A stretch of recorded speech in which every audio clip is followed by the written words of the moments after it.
Rutherford model অনুযায়ী electron নিউক্লিয়াসের চারপাশে বৃত্তাকার কক্ষে ঘুরছে। এটা অনেকটা তড়িতের প্রবাহ বা কারেন্ট লুপের মতন। যখন কোনো বস্তু ঘোরে তার একটা কৌণিক ভরবেগ বা অ্যাঙ্গুলার মোমেন্টাম থাকবে। এই কৌণিক ভরবেগের অভিমুখ ঘুরতে থাকা বস্তুর সমতলের সঙ্গে সমকোণ বা পারপেন্ডিকুলারে থাকবে, যার অভিমুখ নির্ধারিত হবে দক্ষিণ হস্ত থাম্ব রুল দিয়ে। যদি বস্তুটি বাকি চারটে আঙুলের অভিমুখে ঘোরে তবে থাম্বের দিকে হবে অ্যাঙ্গুলার মোমেন্টামের অভিমুখ।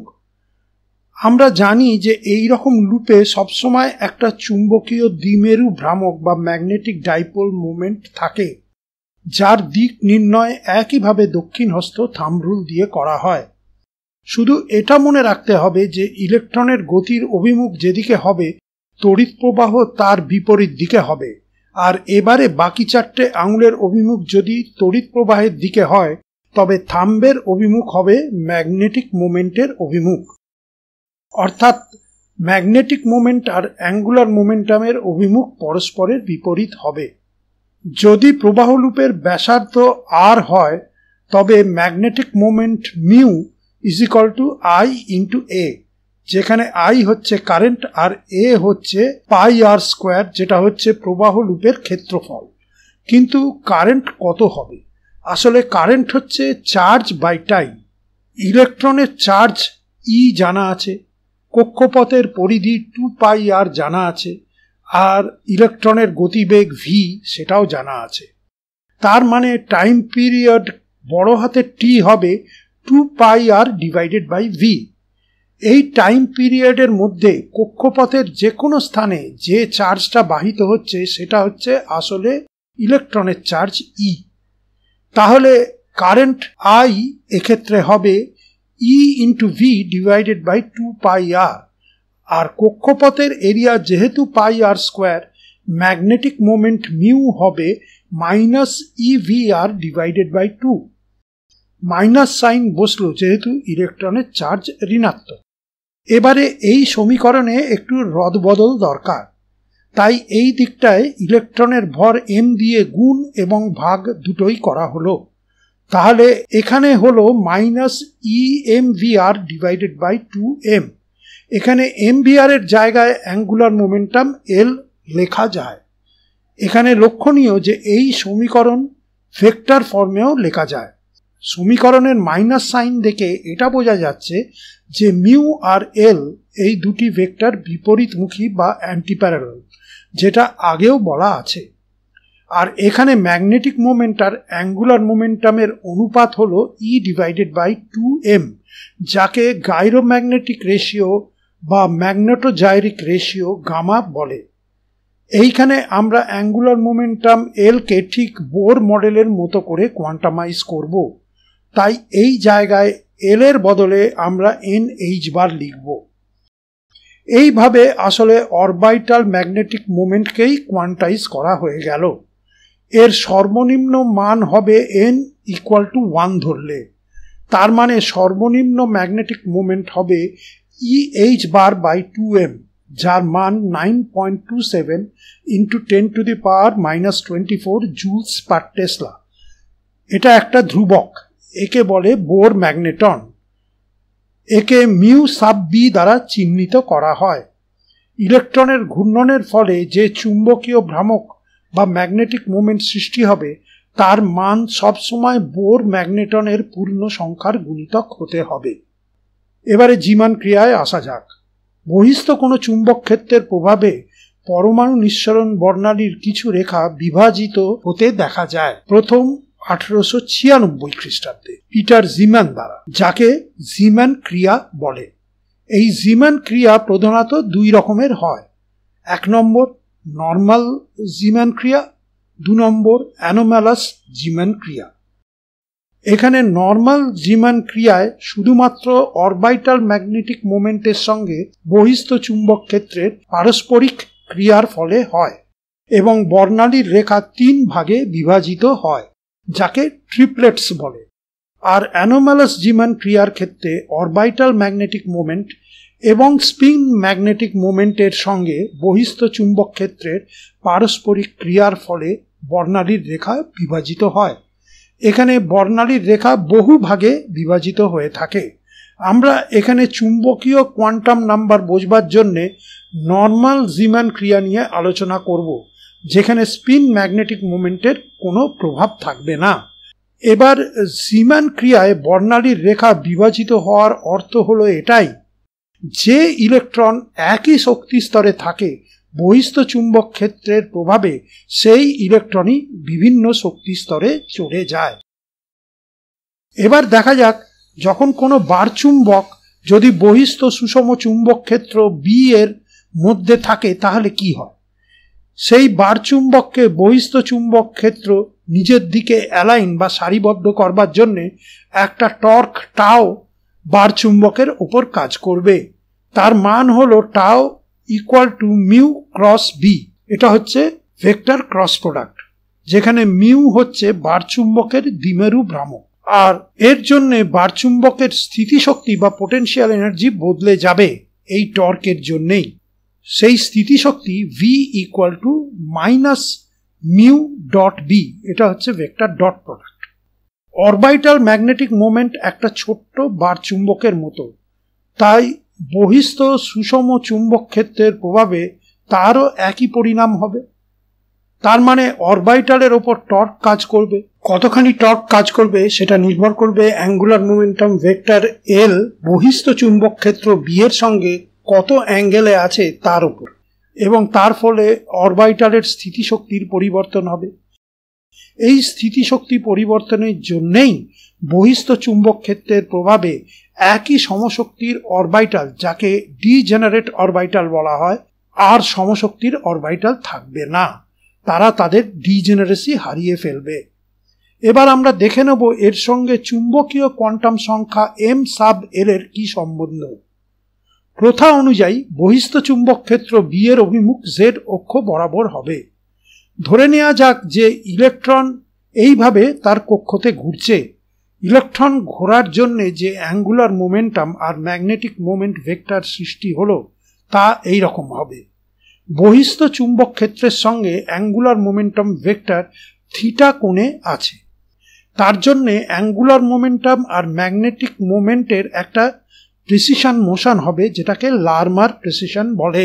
এই প্রিসিশনের সময় এল আর থিটার মান বদলাবে না, শুধু এল এর অভিমুখ বদলাবে। এটা শুধু তখনই হতে পারে যখন এই প্রিসিশন মোশন একটা চোঙ বা কোণের মতন হবে। অরবাইটাল, যা কিনা একটা ছোট্ট বারচুম্বকের মতো, তার স্থিতিশক্তি বদলে যাবে। স্থিতিশক্তি ভি হবে মাইনাস মিউ ডট বি, কিন্তু এখানে এটা হবে V equal to minus mu sub Z dot B, কেননা পরমাণুর জেড অক্ষের উপাংশের মান্যতাই প্রচলিত, বাকি দুই অক্ষের উপাংশ মূল্যহীন। যেহেতু মিউ সাব জেড আর বি এর অভিমুখ একই দিকে, মানে জেড অক্ষ বরাবর, তাই তাদের মধ্যে কোণ 0 ডিগ্রি হবে। এই দুই ভেক্টরের ডট প্রোডাক্ট হবে V equal to minus mu sub Z B cos 0 degree, which is equal to minus mu sub z b. এখন mu sub z is equal to minus e by 2m l sub z, যেখানে l sub z হচ্ছে angular মোমেন্টামের z অক্ষ বরাবর উপাংশ, যেটা সমান সমান হবে l cos থিটা। আবার l সমান সমান স্কোয়ার রুট অফ ছোট হাতের l into l plus 1 h বার, যেখানে ছোট হাতের এল হচ্ছে অ্যাজিমুথাল কোয়ান্টাম নাম্বার। তাহলে এটা দাঁড়ালো মিউ সাব জেড সমান সমান minus E by 2m into square root of L plus 1 H bar cos theta, যেটা সমান সমান minus E H bar by 2m into square root of L plus 1 cos theta. এখানে E H bar by 2m এর জায়গায় Bohr magneton mu sub B লেখা যেতে পারে। তার মানে এটা হবে সমান সমান minus mu sub B into square root of L plus 1 cos theta. কিন্তু orbital magnetic moment mu sub Z quantize করা আছে, তাই সেটা সবসময় বোর ম্যাগনেটনের পূর্ণ সংখ্যার গুণিতক হতে হবে। অর্থাৎ square root of L L plus 1 into cos theta এইটা একটা পূর্ণ সংখ্যা অথবা শূন্য ছাড়া অন্য কিছু হতে পারবে না। এর আসল অর্থ হলো যে orbital angular momentum L Z অক্ষের সঙ্গে নির্দিষ্ট কিছু কোণেই অবস্থান করতে পারবে, বা থিটার নির্দিষ্ট কিছু মানই হতে পারে, যে কোনো মান হতে পারে না। থিটার সেই সব মানই বৈধ যেখানে অ্যাঙ্গুলার মোমেন্টামের জেড অক্ষ বরাবর উপাংশ এইচ বারের পূর্ণ সংখ্যার গুণিতক বা শূন্য হবে। তার মানে অরবিটালগুলিও জেড অক্ষের সঙ্গে নির্দিষ্ট কিছু কোণে বিন্যস্ত হতে পারে, যে কোনো কোণে হতে পারে না। একেই বলে স্পেস কোয়ান্টাইজেশন। এই পূর্ণ সংখ্যা বা শূন্য মানের এক্সপ্রেশন, যেটা square root of L L plus 1 cos থিটাকে চুম্বক কোয়ান্টাম সংখ্যা এম সাব এল রূপে ভাবা হয়েছিল। তাহলে কি দাঁড়ালো? এল সাব জেড সমান সমান M sub L H bar, আর মিউ সাব জেড সমান সমান minus mu sub B M sub L, যেখানে V equal to minus mu sub Z into B, যেটা সমান সমান mu sub B M sub L B. তার মানে স্থিতিশক্তি কতখানি বদলাবে পুরোপুরি নির্ভর করে এই এম সাব এল বা চুম্বক কোয়ান্টাম সংখ্যার ওপর। একটা উদাহরণ দিয়ে বোঝালে ব্যাপারটা পরিষ্কার হবে। যখন এল ইকুয়াল টু 0 তখন M sub L equal to 0। তার মানে এস উপকক্ষ বা সাবশেলের মাত্র একটা অরবিটাল আছে যার মান M sub L equal to 0। যেহেতু একটাই অরবিটাল, তাই জিমান ক্রিয়ায় এস সাবশেলের বিভাজন হয় না। যখন এল ইকুয়াল টু 1 তখন M sub L equal to root 2 cos theta. যেহেতু কস থিটার সর্বোচ্চ ও সর্বনিম্ন মান 1 ও -1, সেহেতু এম সাব এল এর মান -1.414 থেকে +1.414 এই পরিসরের মধ্যেই থাকতে হবে। এই পরিসরে অনুমোদিত এই এম সাব এল এর তিনটি মাত্র মান হয়, 1, 0 আর -1, যেগুলো পূর্ণ সংখ্যা অথবা শূন্য। এবার দেখা যাক, যখন M sub L equal to 1 তখন থিটা সমান সমান হয় 45 ডিগ্রি। সেক্ষেত্রে স্থিতিশক্তি বৃদ্ধি হবে V equal to mu sub B into B. যখন এম এল ইকুয়াল টু -1 তখন থিটা 135 ডিগ্রি। সেক্ষেত্রে স্থিতিশক্তি কমে যাবে V equal to minus mu sub B into B. আর যখন এম এল সমান সমান 0 তখন স্বভাবতই থিটা সমান সমান 90 ডিগ্রি। যেহেতু এম সাব এল 0, তাই স্থিতিশক্তির বৃদ্ধি বা হ্রাস কোনোটাই হবে না। যখন এল ইকুয়াল টু 2 তখন এম সাব এল সমান সমান √6 কস থিটা। যেহেতু কস থিটার সর্বোচ্চ ও সর্বনিম্ন মান 1 ও -1, সেহেতু এম সাব এল এর মান -2.449 থেকে +2.449 এই পরিসরের মধ্যে থাকবে। এই পরিসরে অনুমোদিত এম সাব এল এর 5টি মাত্র মান হবে 2, 1, 0, -1, -2। এবার দেখা যাক, যখন M sub L equal to 2 তখন theta is equal to 35.26 degree. সেক্ষেত্রে স্থিতিশক্তি বৃদ্ধি হবে V equal to 2 mu sub B into B. যখন M sub L equal to 1 তখন theta is equal to 65.9 degree. সেক্ষেত্রে স্থিতিশক্তি বৃদ্ধি হবে V equal to mu sub B into B. যখন M sub L equal to -2 তখন theta হবে 144.73 degree. সেক্ষেত্রে স্থিতিশক্তি কমে যাবে V equal to -2 mu sub B into B. যখন M sub L equal to -1 তখন থিটা সমান সমান 114.09 ডিগ্রি। সেক্ষেত্রে স্থিতিশক্তি কমে যাবে V equal to minus mu sub B into B. আর যখন M sub L equal to 0 তখন theta is equal to 90 degree. তার মানে এম সাব এল 0 হওয়ার কারণে স্থিতিশক্তির বৃদ্ধি বা হ্রাস কোনোটাই হবে না। আমি এরপর আশা রাখছি যে ছাত্ররা যখন L = 3 তখন m sub L আর থিটার কি মান হবে সেটা নিজেরাই বার করতে পারবে, আর প্রত্যেকটা m sub L চিহ্নিত অরবিটালে স্থিতিশক্তি কিরকম বৃদ্ধি বা হ্রাস পাবে সেটা নিজেরাই বার করতে পারবে। এই চুম্বকীয় কোয়ান্টাম সংখ্যা দ্বারা এত অরবিটালের হদিশ পাওয়া গেল, কিন্তু মনে এই সংশয় হয় যে নর্মাল জীমান ক্রিয়ায় বর্ণালীর মাত্র 3 ভাগে বিভাজিত হয় কেন।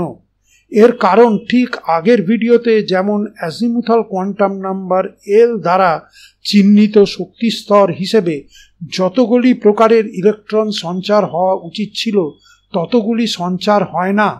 সিলেকশন রুল ডেল্টা L = ±1 থাকবার জন্যে, যার ফলে সব সঞ্চার বৈধ হয় না। ঠিক তেমনি এখানেও সিলেকশন রুল আছে। সিলেকশন রুলটি হল ডেল্টা m sub L = 0, 1 অথবা -1, এর বাইরে কোনো সঞ্চার বৈধ নয়।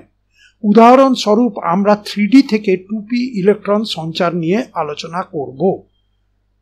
যখন কোনো বহিস্থ চুম্বক ক্ষেত্র থাকে না তখন 3D স্তরের শক্তি ধরে নেওয়া যাক E sub d আর 2p স্তরের শক্তি ধরে নেওয়া যাক E sub p। তাহলে চুম্বক ক্ষেত্রের অবর্তমানে ইলেকট্রন সঞ্চারের শক্তি h nu sub naught = E sub d - E sub p। এবার ধরা যাক বহিস্থ চুম্বক ক্ষেত্রেও b এর প্রভাবে 3D আর 2p শক্তি স্তর বিভাজিত হয়ে গেল। 3D মানে L = 2, অতএব এখানে 5 ভাগে বিভাজিত হয়, আর 2p মানে L = 1, অতএব এখানে 3 ভাগে বিভাজিত হয়। 3D স্তরে চুম্বক কোয়ান্টাম সংখ্যাগুলি হল m sub L = 2, 1, 0, -1, -2।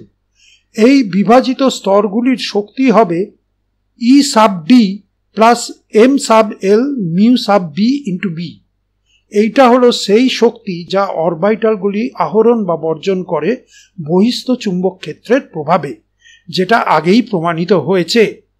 2p স্তরে চুম্বক কোয়ান্টাম সংখ্যাগুলি হল m sub L = 1, 0 আর -1। এই বিভাজিত স্তরগুলির শক্তি হবে E sub p plus m sub L mu sub b into b। তাহলে চুম্বক ক্ষেত্রের বর্তমানে ইলেকট্রন সঞ্চারের শক্তি h nu হবে = E sub d - E sub p ব্র্যাকেটের মধ্যে plus delta m sub L mu sub b into b। এখানে E sub d - E sub p এর জায়গায় h nu naught লেখা যায়, আর ডেল্টা m sub L হলো 2 স্তরের চুম্বকীয় কোয়ান্টাম সংখ্যার ফারাক। যেহেতু ডেল্টা m sub L এর মান 1, 0 আর -1 ছাড়া আর কিছু হতে পারে না, তাই চুম্বক ক্ষেত্রের বর্তমানে ইলেকট্রন সঞ্চারের শক্তি 3 রকমের হতে পারে।